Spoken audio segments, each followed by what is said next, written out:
Welcome. This is Dr. Sudha from Government Science College, Autonomous, Bangalore.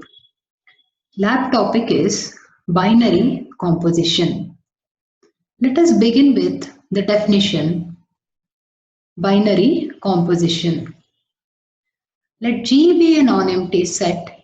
An operation star on non-empty set G is said to be binary if A star B belongs to G for all AB belongs to G. This property is called the closure property, and if this is satisfied, we say the set G is closed under the operation star. So let us go to the examples. So here verify whether G equal to 0, 1, 2, 3, 4, this is Z5, is closed with respect to the operation addition modulo 5. So Z5 is given and the operation is addition modulo 5.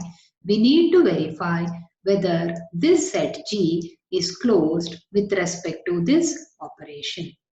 So let us create the composition table of the given set G with respect to the given operation, that is addition modulo 5.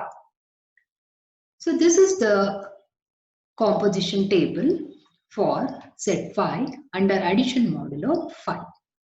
When we look into the table entries, here all the entries belong to the set G.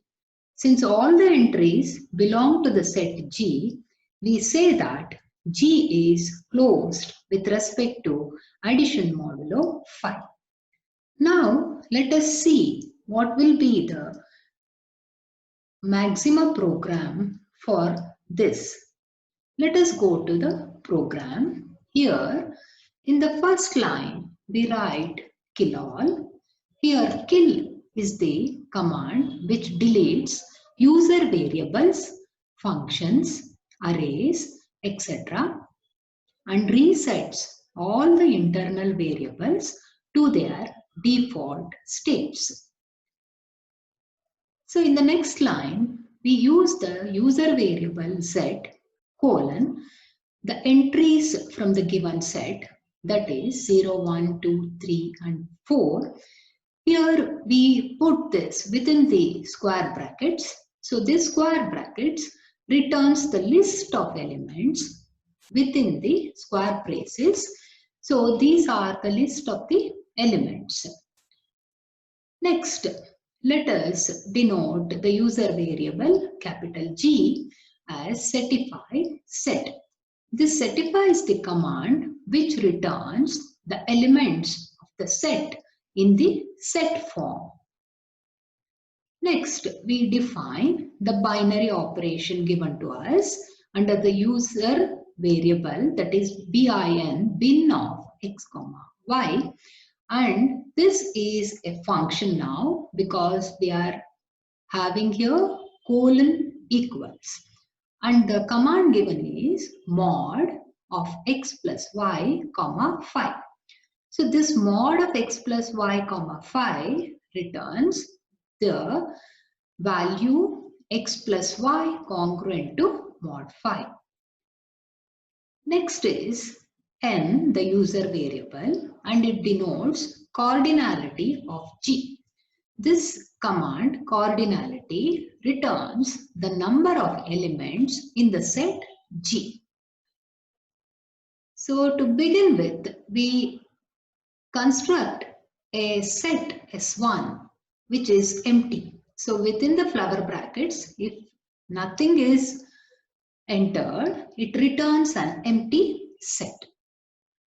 Next, because to verify whether it is closed or not, we need two elements at a time. So we take two loops here. One is the I loop and the other is the J loop.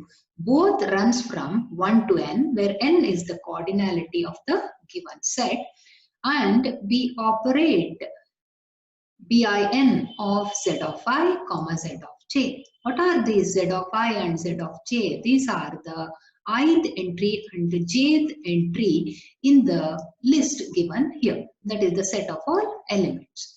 So we begin with 1 and j is equal to 1. So we take 0 and 0.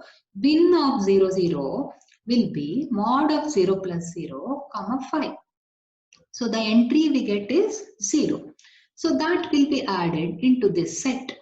And that set is once again the union of S1 and the set of all entries operated. So this union returns the union of the sets S1 and the set of all entries after operation. Next, if subset P, what is this command subset P? It returns true if S1 is a subset of G.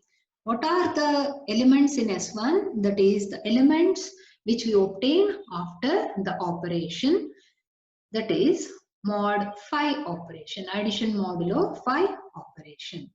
So if all the entries belong to G, that is, it is a subset of G, then we give the command disp. The closure property is satisfied. Else, if this is not true, then we disp the closure property is not satisfied. So this is the maxima program to check whether the given set is closed under the given operation. Now let us execute in the maxima window. So this is the maxima. So let us copy the command to this window. So this is how it looks like. Now let us execute using Shift Enter. So here we get the set of all elements within the flower bracket because we have given setify offset, and finally we get closure property is satisfied. So while manually also when we did, we saw that it was closed under addition modulo phi. Whenever a different problem is given, then we need to just change the entries here. That is, what are the entries given to us in the set? You put here. And the other thing we need to change is, here we need to change the binary operation. If it is addition modulo 6, you change this 5 to 6, and here one more entry 5 will be there. If it is multiplication modulo 6, then it will be in x star y instead of x plus y. Likewise, if it is ordinary multiplication, instead of this modulo function, we write just x star y. So let us go to the next problem, that is verify whether, see here G is containing 0, 1, 2, 3, 4, 5, it is set 6. We need to check whether it is closed under multiplication modulo 6. So once again, let us create the composition table with respect to multiplication modulo 6. And now when we look into the entries here, all the entries belong to the given set G. Therefore, it is closed with respect to multiplication modulo 6. Now let us go to the programming part here. See, here we have changed the set starting from 0 to 5. And the binary operation is changed to mod of x star y, comma 6. So because here it is multiplication modulo 6. Now let us execute using Shift Enter. So this is what we get. So this is a set Z6 given, that is G, and it is closed with respect to the multiplication modulo 6. Next, let us move on to the third example, wherein it contains all the fourth roots of unity, that is 1 minus 1, I minus I. And we need to check whether it is closed with respect to usual multiplication. For that, let us create the Cayley table, that is the composition table. So when we look into the entries, all the entries are nothing but 1 minus 1, I and minus I. Therefore, it is closed with respect to usual multiplication. Now, when we go to the maxima program here, so the set is containing now 1, minus 1, I and minus I. We know that for I we need to use percentage I. So these are the 4 entries and the binary operation is changed to X star Y. So because it is usual multiplication and the rest remains the same. Now let us execute this. So on execution we can see that it is closed with respect to the usual multiplication. So hope everybody could follow the programming part for verifying the binary operation. Thank you.